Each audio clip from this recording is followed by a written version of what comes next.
In Colombia's capital, Bogotá, a number of different social sectors continue demonstrating in support and solidarity with indigenous, peasant and Afro-descendant communities mobilizing across the rural areas and roads of the country amidst an agrarian strike. The strike has entered its 10th day amidst a strong repression from security forces. Over 120,000 people are currently mobilizing in both the countryside and the cities. And that is important to make clear that the strike is not just in the rural areas, but it is a nationwide strike aimed to demand a dignified living condition in all territories. In terms of mobilization, the balance is positive. People continue in good spirits under the conviction that the current model must be confronted. Leaders of the strike have called for international protection from the Inter-American Commission of Human Rights after 171 demonstrators have been arbitrarily detained, at least 200 injured and 3 more killed over the course of the rural protests.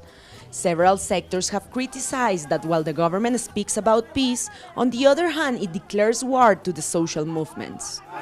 The government committed to give human rights guarantees for the protesters, but just the day after, it continued repressing and multiplying the use of force against the community. This generates lots of doubts regarding the commitment that the government really has towards constructing peace. Peace is not just the negotiations in Havana. It also has to do with these sort of processes in which people demand what is needed to live. That is peace construction. During a similar rural strike in 2013, dozens of demonstrators were also killed, injured and detained. Since then, the government has been committing to a series of measures and economic incentives to tackle poverty in the countryside and develop the agrarian sector. However, rural organizations denounce that 3 years later, those commitments have not been fulfilled, triggering the current strike. Development in Colombia's countryside has not been articulated to the realities of our peasants. This has prevented the peasant communities, which are so important for the development and sustainability of the Colombian society, from getting the benefits and conditions they need to achieve good results. While renewed demonstrations in Bogotá have already been announced, over 150,000 truck drivers have also joined the strike, protesting unfulfilled commitments from the government as well as the increase on gas and tax road prices. Natalia Margarita, Telesur, Bogotá.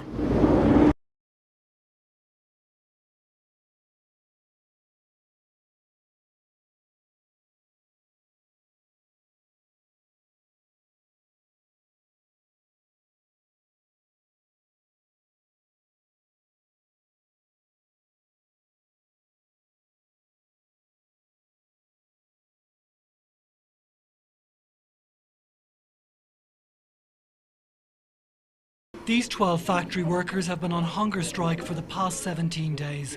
They took the drastic action after the government closed 4 state-run textile factories. More than 800 people immediately lost their jobs, the majority of them working mothers. We are single mothers. We bring home the bread every day for our children. I don't know what the government is thinking. How are we going to feed and sustain our children? After 10 days on hunger strike, this woman had to be taken to hospital after her health deteriorated. But the workers say despite the risks, they are determined to continue the protest. We are fighting for our work and to return to our workplaces. We have worked years there. We are qualified for this job. The decline of the textile industry started after Bolivia lost access to its US market when the American ambassador was expelled in 2008. 3 years later, Enatex was nationalised to save it from bankruptcy. But the government now says it can no longer sustain the loss-making enterprise. It was a bankrupt private company for more than 10 years that failed.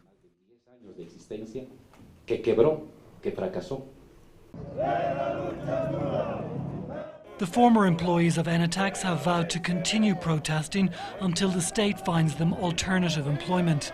But the government says it has tried to build new markets for Bolivian textiles in Brazil, Cuba and Venezuela without success, leaving these workers with a very uncertain future. Dimitri O'Donnell, Telesur, La Paz.